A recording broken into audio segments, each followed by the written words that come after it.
Well, it's been yucky the past couple of days, so I'm working inside the building, trying to get some of this finishing work done.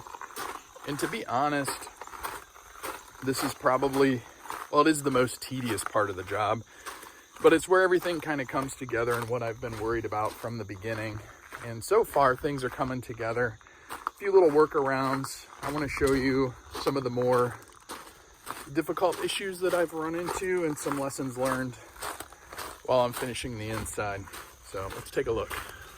One issue we've had doing the trim work is the door jamb that we ordered from Reeb. The maximum thickness they could go was 9 inches. So we have a 9-inch jamb here, which not a big deal on the outside. We finished that off nice with the brick mold in the J channel. We have to paint this yet. But on the inside, you can see the door is just flush with my framing, which creates a problem when I'm trying to finish around the door here with the drywall. So what we've decided to do to overcome this is take a piece of trim and basically route out half the depth here so it will overlap on the drywall to give us a nice finished look. That way you don't see the butt end of this drywall up against the door jamb. And I'll show you what that looks like here. Now I don't have a dado blade for my table saw, so what I did is we just took this 3.5 inch wide piece of trim, or a 1x4, and ran it through the table saw several times, taking 1/16 of an inch off at a time here until I got an inch down widthwise and 1/2 inch deep to cover the 1/2 inch drywall.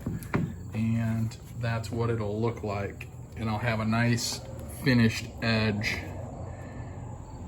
It's gonna hide the drywall. Not an optimal way to do this, but that's what we came up with solution wise for the garage. For the house, we'll have to come up with something a little different because I'm not a huge fan of it, but it does make it work. So that's what we're gonna do. Let me get it nailed up here and I can give you a show on the edge here. All right, piece is nailed up.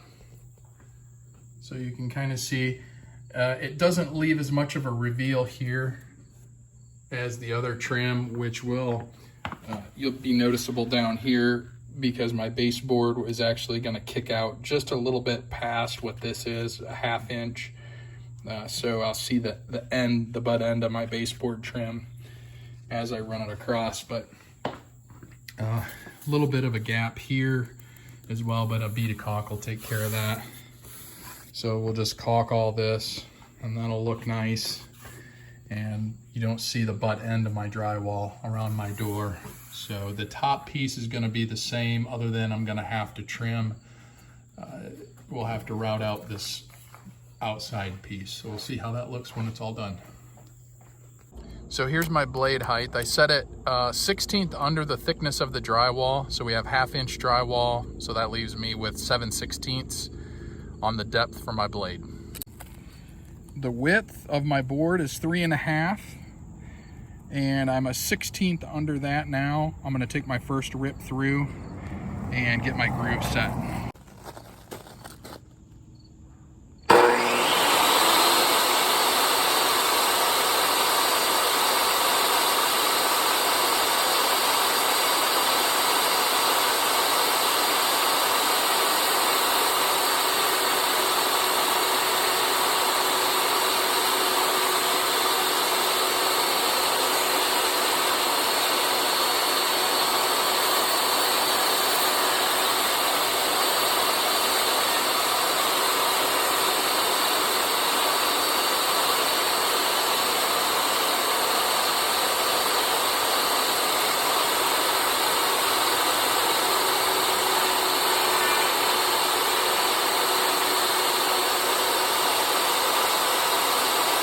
So there's my first pass through. Just taking a little bit off here. Now we're gonna adjust the rail to take another, we're gonna adjust it 1/8.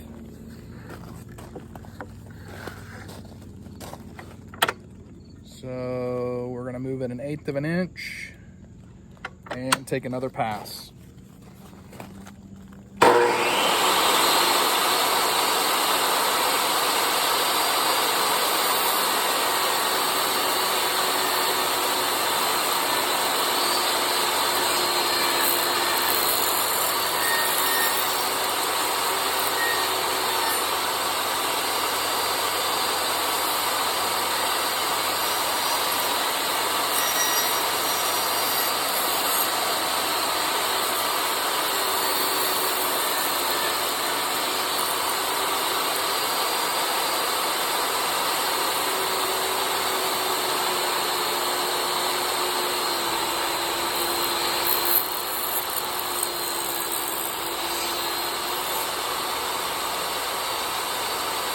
did another 1/8.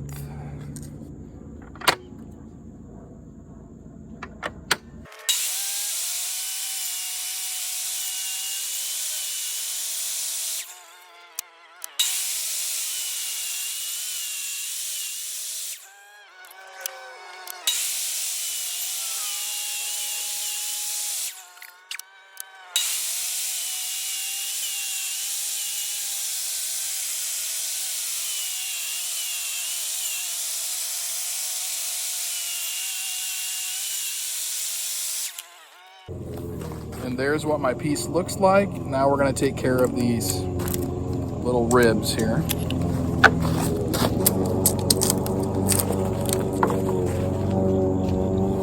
Most of them are thin enough you can just break them off here. And if we had a dado blade, we could do this with one pass. It'd save a lot of time, but couldn't justify the money to buy a dado blade for one project.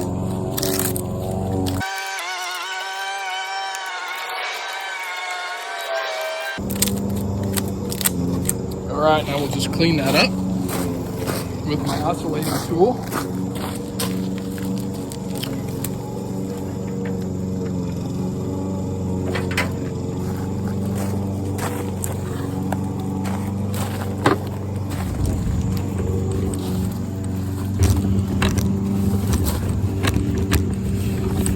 Get you a better angle here.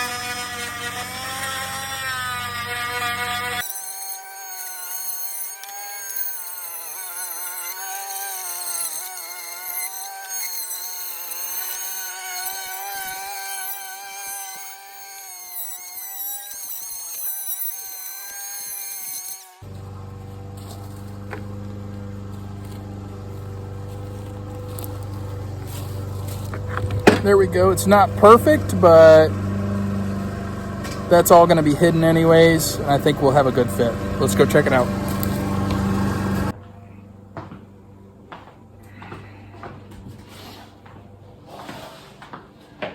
All right, here we go.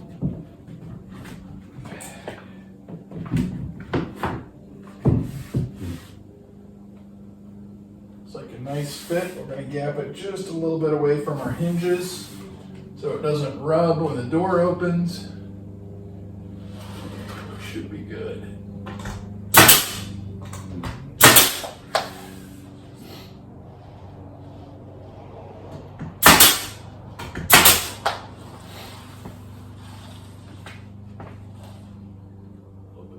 There.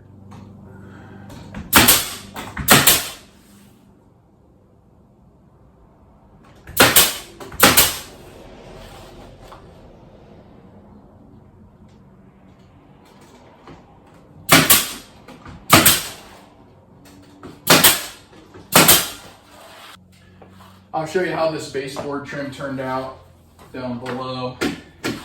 It's the only negative to this. So since this side is just a little bit thinner and I milled off that 1/2 inch, the baseboard trim sticks out slightly, 1/2 inch there. Otherwise, that's what we're looking like for the trim. So not a huge fan of that, but I think for the garage, I can live with it. It'll be okay. We'll have to figure something else out for the house. But for now, I think that's good enough to get this stuff finished off. Toe kick underneath is finished. So we're looking good there. And there's the finished product.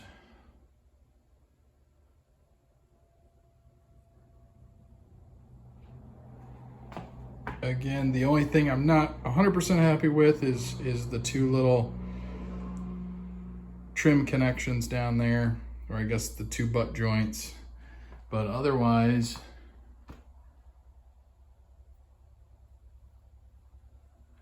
it was a somewhat easy fix for a garage door. I'm in the workshop area of the garage, and this window behind me is one of the unfinished windows. We have 2 in this building. The other one is finished as far as the trim work goes, but we've run into the same issue with these windows that we did with the door, in that our jamb extensions were too small for the wall thicknesses on the exterior walls of the building.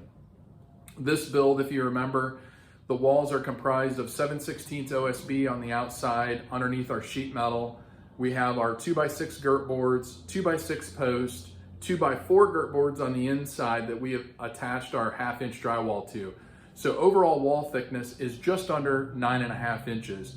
That posed a problem with this window install. And let me give you a little closer look at the detail that I'm talking about here on this window. Here's a little different angle. It'll look at this window. You can see the jamb extension is way too short for our wall thickness. And I didn't think I could just add a trim board with this jamb extension in there and make it look nice. So what I decided to do is completely remove the jamb that came with the window and just retrim the entire inside. I think the finished product I'm pretty happy with. I'll give you a look at the other window. We have that one done. But this is definitely something to think about and a lesson learned for me moving into the house build. And if you're going to build a post frame home, think about your wall thickness and how you're going to do your exterior walls and finish it off, because your jambs need to account for your OSB sheathing, your drywall, your girt boards, and your post. It's not a typical build, so just think about it going into it and save yourself a little bit of the extra work that I had to do. Let's go look at the finished product and see what you think.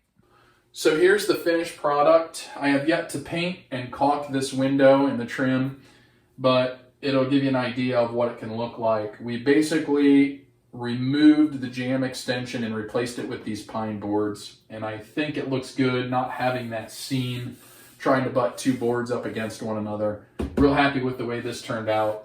The exterior trim here is a Craftsman style. Again, we were just kind of playing around with it and tried a couple of different things here to see if we'd like to do this for the house or change it up. And I think we'll tweak it a little bit. For the most part, we like it, but we'll fancy it up a little bit for the house. For the garage, this is good enough. But I'll give you a little close up here of how this turned out. So exterior trim, we just left the top and bottom overhang 1 inch on each side to give it that Craftsman look. And I kept this bottom sill board flush with the wall. I think for the house, I may have this ledge out just a little bit to give it a little fancier look. But that's how that looks. And the inside jamb, you can see, looks nice, in my opinion. A little bit of a gap up there I'll have to caulk, but not too bad. Turned out pretty good. That about wraps it up for this building. The finishing work is pretty much done. We have a little bit of paint to do and some caulking to do. And I have a little bit of drywall perfecting to do. Some of these butt joints, 2 seams basically in this room. There's one here on this wall and then one overhead by the fan that I can still see when the light is just right. So I'm going to try to perfect my mudding, my drywall mudding before we move into the house, because that's going to be a pretty big project, and I'm not sure if I'm up to tackling the drywall finishing for that or if I'll have a crew come in. But I'm trying to perfect my skills here to see if I can get it to my level of satisfaction. If not, we'll hire it out, but it's good practice. So thanks for watching. That's all I got for the interior trim work on this build. If you have any questions or if you want to see anything else, let me know. So far, things are coming together just the way I was hoping they would. I don't know whether it's pure luck or a little bit of skill. Maybe it's a little bit of both. But thanks for tuning in. If you haven't done so, please subscribe. It helps out the channel, and we'll see you on the next video.